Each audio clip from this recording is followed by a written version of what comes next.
muchas anécdotas, ¿verdad? Que no las puedo contar, ¿verdad? Cómo eran los castigos de mi papá. Pero honestamente, yo recuerdo, lo tengo así, impregnado en mi mente, que él, una, cuidadito y decíamos malas palabras, cuidadito y levantábamos la voz, cuidadito y nos lavábamos la ropa sucia, cuidadito y dejábamos los trastes sucios. Miren, jovencita, mi mamá ya nos había enseñado cómo cocinar el arroz, cómo hacer los huevos, cómo hacer los frijoles. O sea, nosotros no nos podíamos darnos el lujo de decir no lo voy a hacer, porque sinceramente mi papá, mi mamá solo le contaba lo que habíamos hecho mal y cuidadito, ya saben lo que nos tocaba.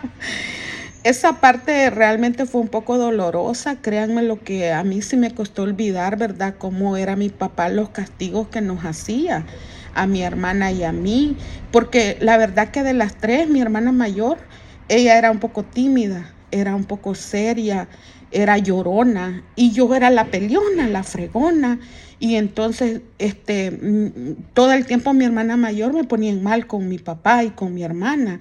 Y entonces siempre era la que a mí era la que me caía todo el tiempo, ¿verdad?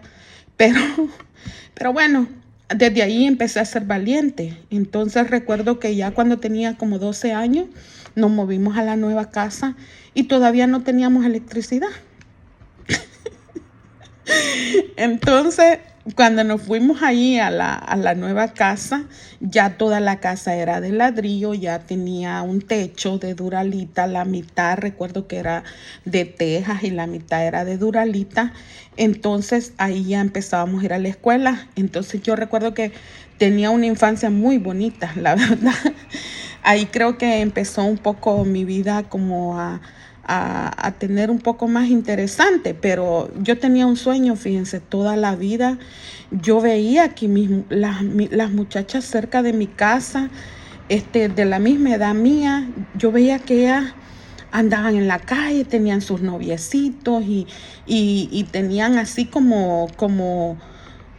pero había algo que yo veía, que ellas rápido salían embarazadas y bueno, desde ahí yo empecé a notar que mis vecinos, mis vecinas, todo el tiempo veían que me empezaron quizás como, no sé, ¿verdad? Yo era bien introvertida. Mi mamá empezó a ingeniárselas y a hacer venta. Entonces la casa de nosotros era una casita de esquina. Entonces mi mamá sacaba la venta enfrente. Entonces mi mamá puso una tiendita pequeña. Bueno, no sé cómo le llaman en otros países, ¿verdad? Pero era una tiendita, vendíamos charamusca, hielo, pan, chorizos, vendíamos churros, jabón, todas las cosas que uno puede ocupar a diario, ¿verdad? Pero aparte de eso, vendíamos pan. Entonces mi mamá me enviaba a mí a comprar el pan a una panadería que lo acababan de hacer. Pero miren cómo era mi rutina. Los levantaban bien temprano, íbamos a la escuela y les cuento, yo ahora ando mi pelo corto porque yo me cansé, ¿verdad? Mi papá era de esos señores tan estrictos que teníamos que andar todo el tiempo la cola de macho aquí, bien estirada, hasta me brillaba la frente de lo que me jalaba así la cola para atrás. Pero tenía que andar la cola de macho, entonces un día yo decía, el día que yo me case me voy a volar el pelo porque ya no aguantaba esa gran cola estirada, larga. Teníamos que ser de esas mujeres que andaban los pelos hasta aquí abajo, largos.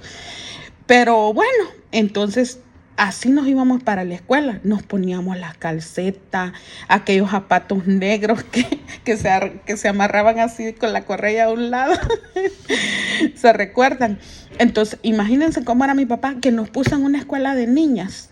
Ay, desde que éramos pequeñitas. Y hasta que llegué al 6º grado. Allí me recuerdo que pura escuela de niñas. Me recuerdo que se llamaba La Minta de Montiel. Yo no sé si hay algunas aquí que se identifiquen. Quedaba en el centro de la ciudad, pero nos íbamos a pie.